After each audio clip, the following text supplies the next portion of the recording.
Welcome to Lake Locos. I will take you to railway layout exhibitions on train days out and also show you my progress on my indoor and outdoor projects. And today I'm taking you with me to the Yorkshire Garden Railway show at Barrow Hill Railway Museum, and we'll get to see some of the exhibits of the museum too, no doubt. Lots of great trade stands. Anything you could think you might want for the Garden Railway was probably here. It was great to see Tony Hill's Gad Hill First World War layout again. You might want to catch the interview I did with Tony a week or so ago in order to find out more about this layout.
So what's the special today then, Lawrence? That's caught you on the hop. Well, the guppies are making their show debut, and this is my prototype frog. Brake van. It will be a bit more refined if whether or not I release it as a kit, but at the moment it's looking like it will. I just need to fine tune a few things. Roundhouse had a nice display which was great to admire, and to think maybe one day I might have a steam loco, maybe something like a Peggy, that one there in blue. For those with more modest budgets, Brandbright did some very good kits of passenger coaches, wagons, brake vans, that kind of thing, worth checking out, I thought. Coach and Wagon Works have lots of materials for those of you doing DIY builds. They also sell lots of great paint colours. They also have kits for platforms such as cargo, sack barrows, benches, that kind of thing. I bought a dairy milk cart today. My quarry workers came from Motley Miniatures. Hopefully you'll see them soon on my layout finished. Brunel Models do some amazing buildings. They're a very high spec company. If you have a specific building you want built and you're prepared to pay for it, check out Brunel Models. Excellent work they do. By the way, I am not being paid by any of the trade stands. I just like what I like, and I like also clear signage, so that's a good hint for you if you weren't videoed. Great to see Robert and Christine taking over Peter's business, peterbinney.com.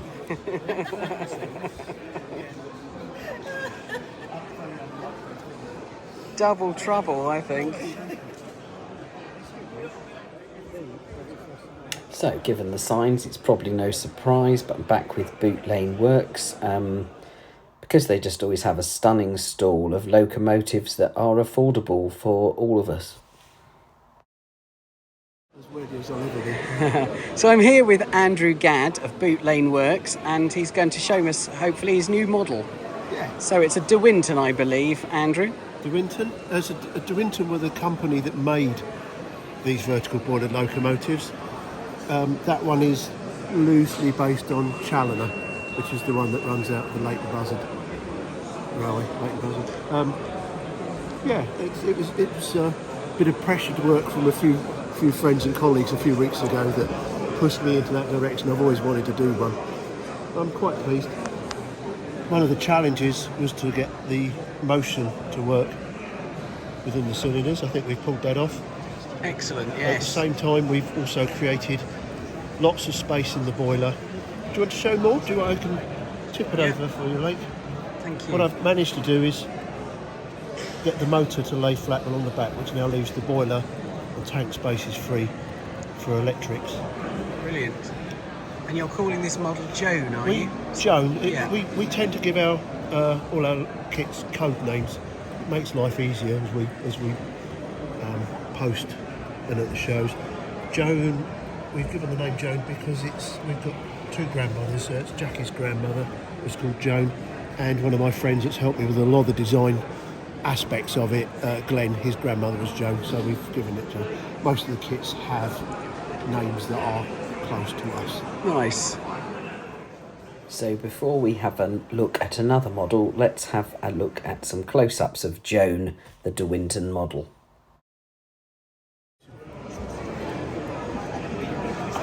Which I was very pleased with. Right, so this is Simba. This is one of your newer models then. Andrew, tell me about this. So Simba is from the Talaclin Railway.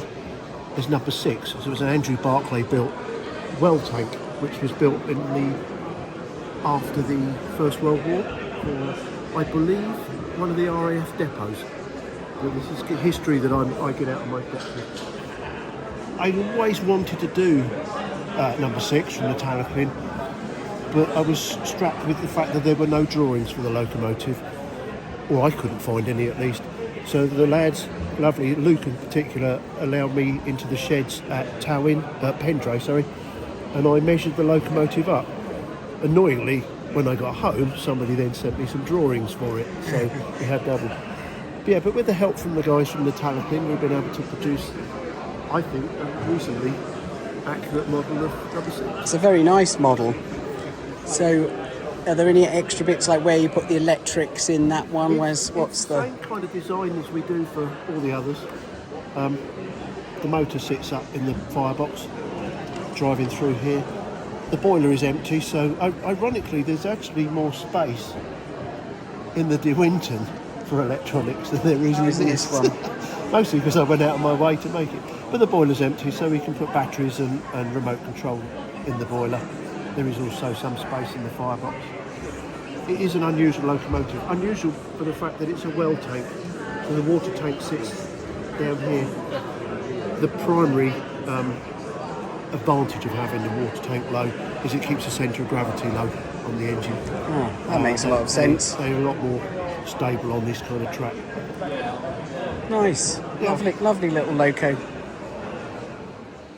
Model Engineer's Laser, I believe this is.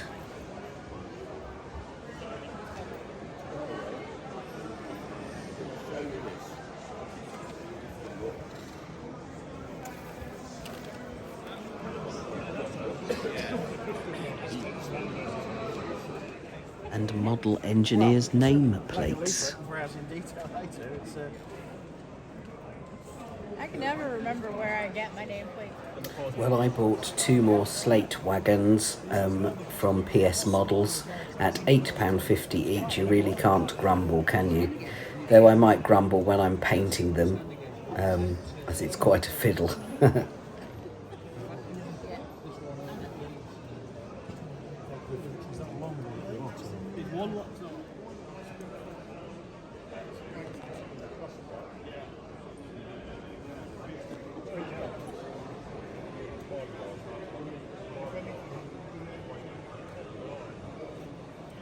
Plateway Models was a new company to me, also selling some reasonably priced wagon and passenger coach kits. And I bought a Victorian crane kit for my quarry.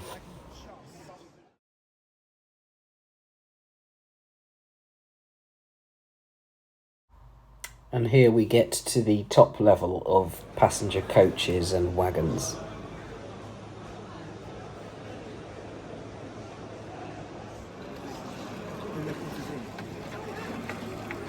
Never been able to get rid of it.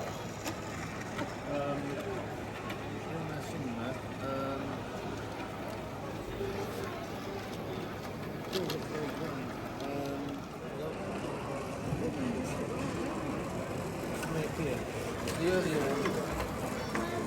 one was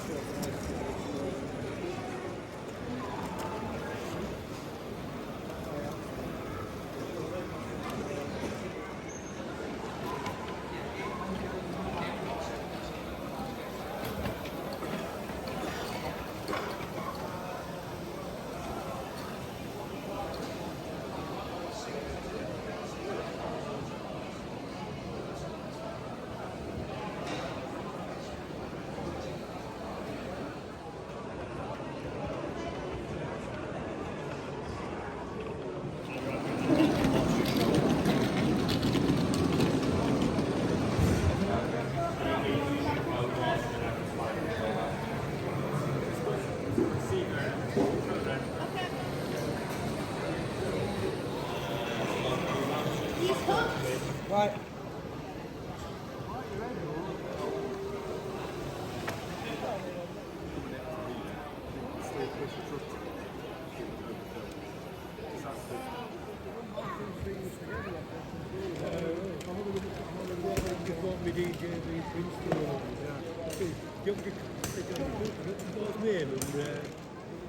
So one end of this railway is the Dixon Green Light Railway. This end is Sadie Park. It was originally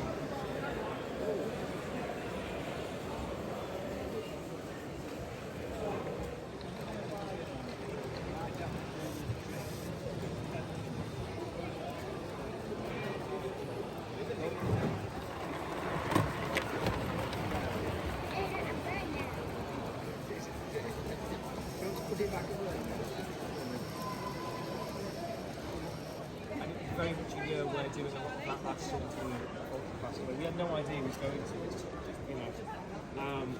But last year was very taken up about, and then we might have been coordinating the jobs, swapping out. It's been a bit of an intermediary, transitionary year. Nikki of SLR Models showing some of the latest products. They've been well known for tiny working lamps for 16mm locomotives, etc. And they've even done some half-size ones now.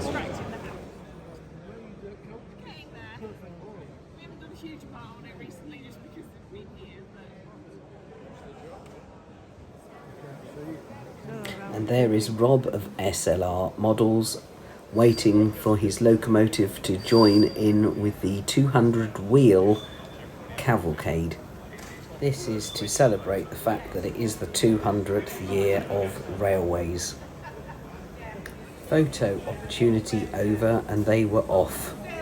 Apparently the wheel count was at least 240 on locomotives and several in a wagon, just in case.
bit quick it is. On this line. That was a spectacular sight. Well done, everybody.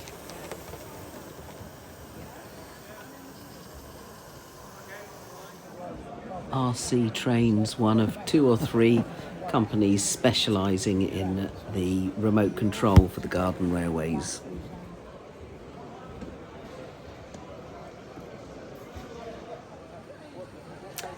Had a nice chat to David about his new business, the Gauge Gallery, and I may or may not have come back with 3 or 4 figures.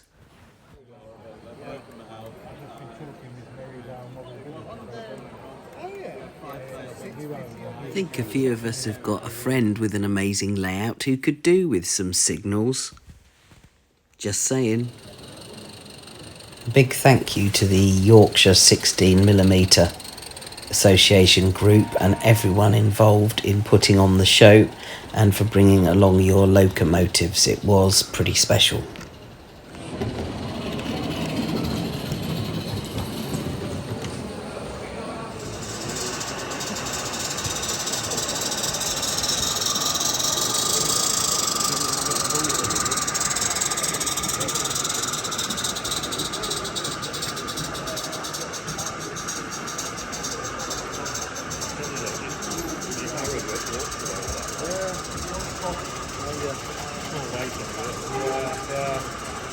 So you're pulling that coal cart as well, aren't you? So, yeah.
The other reason for I went with them instead of the Actigraph is in Doncaster. If he doesn't run, you can take it back.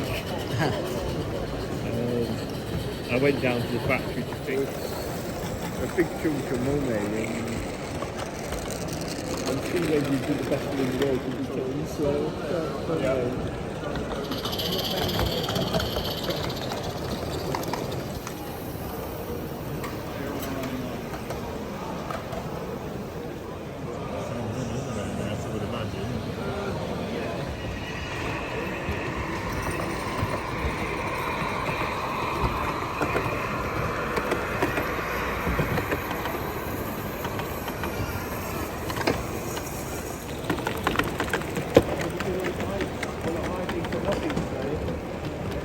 if I brought my loom, there would be analysing. So we're basically myself.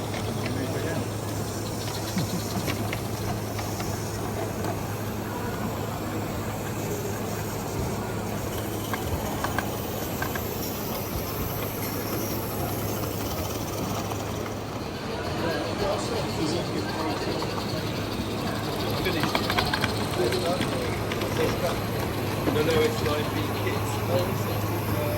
The one guy,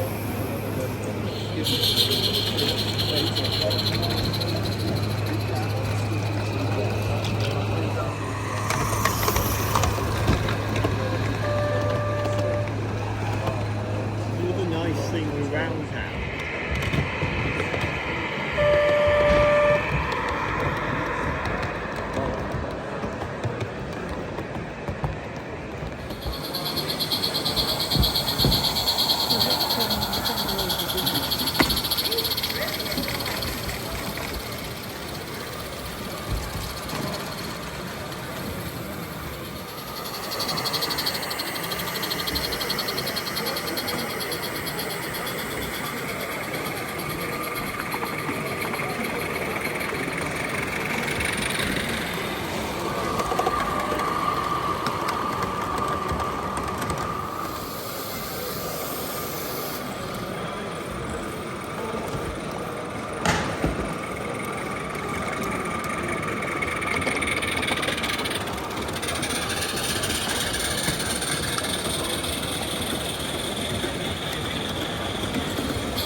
Well, that brings things to an end. Thank you for watching. Look out for the Barrow Hill Museum video and please do like and subscribe.